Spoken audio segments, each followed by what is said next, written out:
디모데후서 1장 6절 그러므로 내가 나의 안수함으로 내 속에 있는 하나님의 은사를 다시 불릴 듯하게 하기 위하여 너로 생각나게 하노니 하나님이 우리에게 주신 것은 두려워하는 마음이 아니요 오직 능력과 사랑과 절제하는 마음이니 그러므로 너는 내가 우리 주를 증언함과 또는 주를 위하여 갇힌 자 된 나를 부끄러워하지 말고 오직 하나님의 능력을 따라 복음과 함께 고난을 받으라.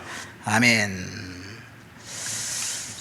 오늘 우리가 읽은 말씀은 선임 목회자인 사도 바울이 이제 죽음을 앞두고 유언처럼 후임 목회자인 디모데에게 주신 격려사입니다. 바울이 13권의 서신서를 썼는데 마지막 그 서신서가 바로 디모데후서입니다. 안디옥에서 바나바와 함께 선교사로 안수받아서 아시아와 유럽 지역을 다니면서 교회를 세웠고 열정적으로 사역하던 선교사 사도 바울은 로마 감옥에 있으면서 이제 얼마 되지 않으면 형장의 이슬로 사라질 것을 순교당하게 될 것을 직감적으로 알게 됩니다. 디모데에게 마지막 편지를 쓰면서 이제 너는 속히 와라, 가족 종이에 쓴 두루마리를 가지고 와라, 겉옷을 가지고 와라, 이런 말씀을 합니다. 이 사도 바울은 이제 죽음을 눈앞에 두고 있습니다. 젊은 사역자 디모데는 에베소 교회를 담임한 사역자였습니다. 사도 바울이 2차 전도 여행을 마치고 잠깐 에베소를 지나갑니다. 그때 브리스길라 아굴라 부부를 그곳에 남겨두고 이제 만일 하나님의 뜻이면 너에게로 돌아오리라 그런 말씀을 남기고 떠납니다. 바울이 갔을 때 거기서 브리스길라 부부가 아볼로를 만납니다. 아볼로는 구약 성경에 능통한 자였지만 예수를 알지 못합니다.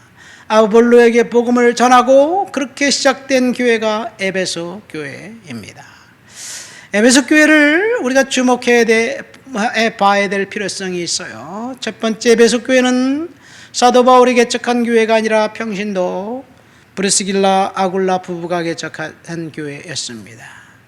사도 바울이 에베소 교회에 보낸 편지가 바로 에베소서입니다. 에베소 교회를 담임하고 있었던 감독이었던 디모데, 젊은 디모데에게 2번의 편지를 보낸 것이 디모데 전후서입니다. 이 디모데가 잠깐 그 지역을 떠나 다른 곳에 갔을 때 사도 요한이 에베소 교회 감독의 역할을 합니다. 사도 요한이 에베소 교회 감독을 하다가 이제 밤무섬에 잡혀가기도 하고 고난을 당하고 죽음에 직면하기도 합니다. 그래서 사도 요한이 쓴 편지 요한 1서가 에베소 교회에 보낸 편지이기도 합니다. 또 사도 요한이 요한계시록의 밤무섬에서 있을 때 7개의 교회 편지를 보냈는데 그중 하나가 에베소 교회입니다. 에베소 교회는 대단한 교회죠. 우리가 아마 그 당시 살았다면 에베소 교회에 등록해서 신앙생활하고 싶은 그런 교회였을 것입니다.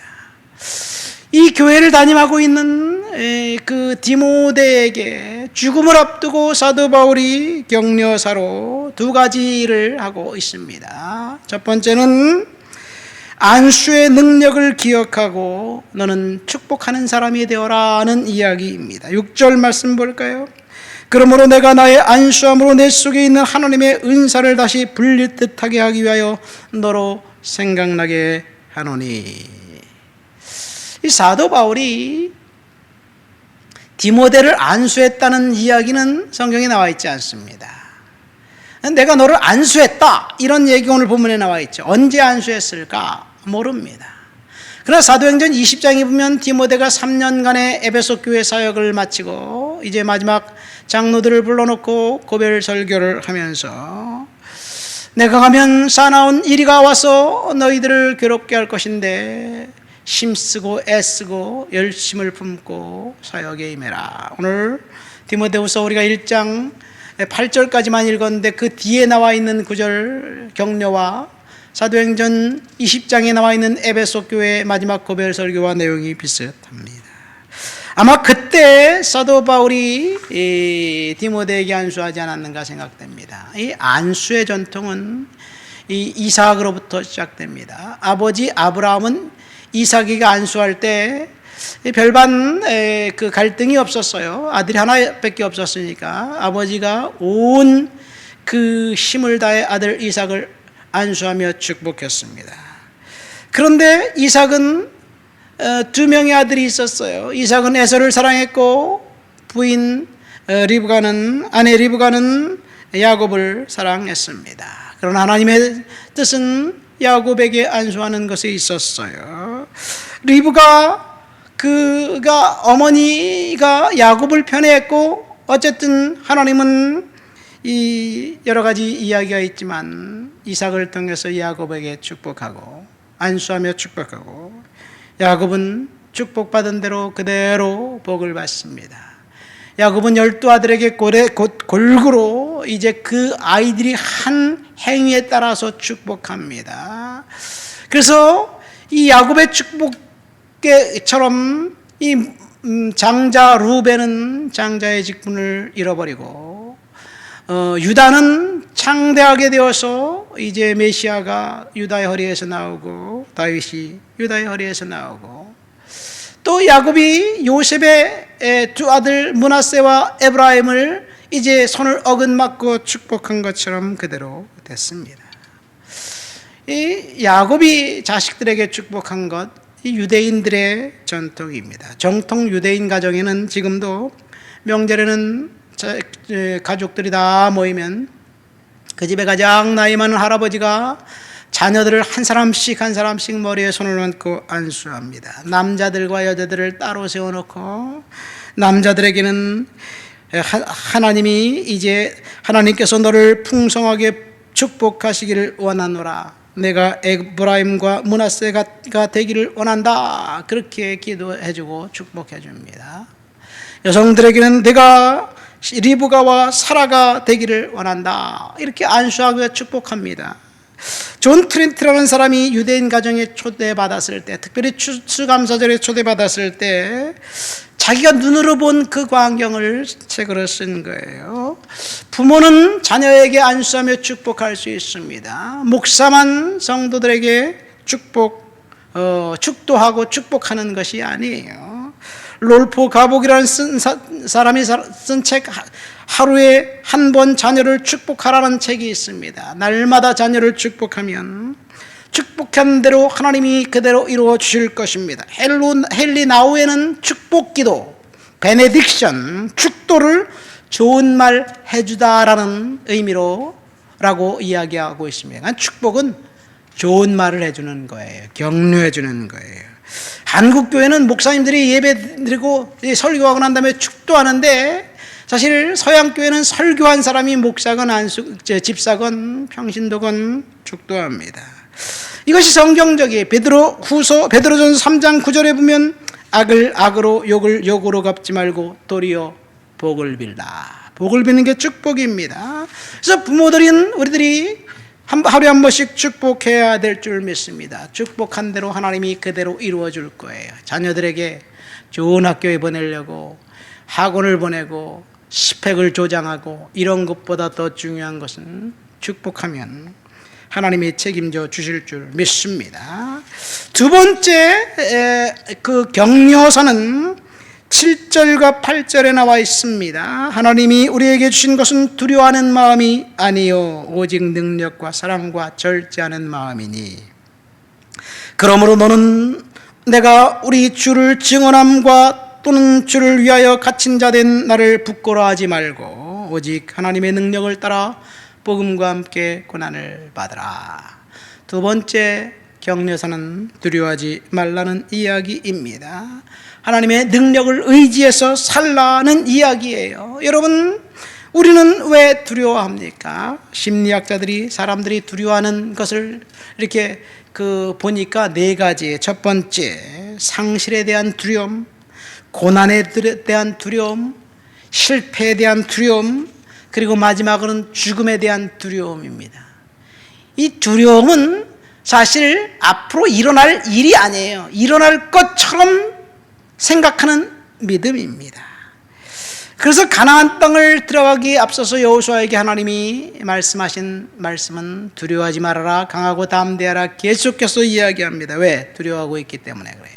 어떤 사람이 주이스 마이어라는 사람이 두려움을 이렇게 얘기했어요. F, fear, false, E, evidence, 증거, A, appearing, 나타나는 것, 그 다음에 R, real. 그러니까 두려움은 진짜인 것처럼 나타나는 거짓 증거입니다. 우리가 두려워하는 일들은 안 일어납니다.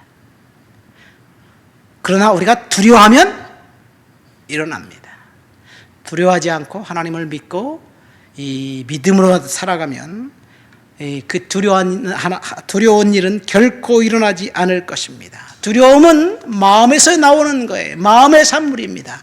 마음에 무엇이 지배하고 있느냐에 따라서 그 사람이 행동의 결과가 나타납니다. 오늘 근심과 걱정 가운데 살아보세요.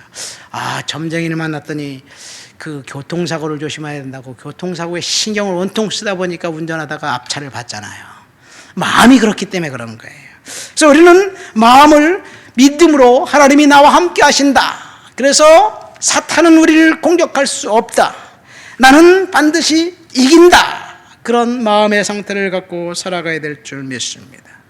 그래도 불안이 우리 마음속에 엄습해요. 환경이 우리를 지배하기 때문에 불안이 우리를 마음속에 엄습합니다. 당장 해결해야 될 문제를 지금 해결할 수 없을 때 불안한 마음이 엄습해요. 어떻게 해야 될까요? 그때 할 수 없어. 하나님, 이 불안한 마음을 주님께 올려드립니다. 주님께 계속해서 올려드리고 주님께 맡겨보세요. 하나님 책임져주세요. 그리고 기도할 때만큼은 두려운 마음이 없을 거예요. 그리고 믿음으로 살아가야 될 줄 믿습니다. 지금 디모데에게, 젊은 사역자 디모데에게 사도 바울이 하는 말씀이에요. 두려워하지 말아라. 근데 우리 마음에 하나 걸리는 게 있어요. 8절 끝에 보니까 복음과 함께 고난을 받으라. 어떻게 복음과 함께 고난을 받을 수 있을까요? 우리는 지금 복음과 함께 고난받는 것은 no thank you. 그러나 초대교회 성도들은 복음과 함께 고난받는 것이 일상이었습니다. 복음을 따라 살려면 고난은 당연히 있을 것이다 라고 생각했습니다. 이 두려움을 떨쳐버리면 복음과 함께 고난을 받을 수 있게 됩니다. 말씀을 맺습니다. 사도 바울이 후임 사역자 디모데에게 전한 두 가지 격려사입니다. 첫 번째 격려사는 안수의 능력 속에서 있는 그 능력을 가지고 축복하라는 이야기예요. 여러분, 우리는 축복해야만 합니다. 그러나 축복은 영적인 질서에 따라서 임합니다. 디모데는 영적인 아버지인 사도 바울의 이 권위에 복종하고 순종했고, 그리고 바울은 아낌없이 축복했습니다. 축복은 영적인 질서를 통해서 옵니다. 다윗은 사울을 죽일 두 번의 기회가 있었는데 그때 저로의 천수다, 하나님이 나에게 원수 갚을 기회를 주셨구나, 이렇게 생각하지 않았습니다. 왜 그래요? 영적인 질서를 생각하고 인내하고 하나님께 맡겼습니다. 원수 갚음을 하나님께 맡겼습니다. 축복은 영적인 질서에서 오는데 아버지들은 자녀들을 축복할 수 있습니다. 두 번째 격려사는 두려워하지 말라는 말씀 속에 있습니다. 우리는 두려움이 지배하는 세상에 살고 있어요. 어떻게 두려움이 지배하는 세상에서 살아갈 수 있을까? 믿음이에요. 두려운 일은 결코 일어나지 않을 것입니다.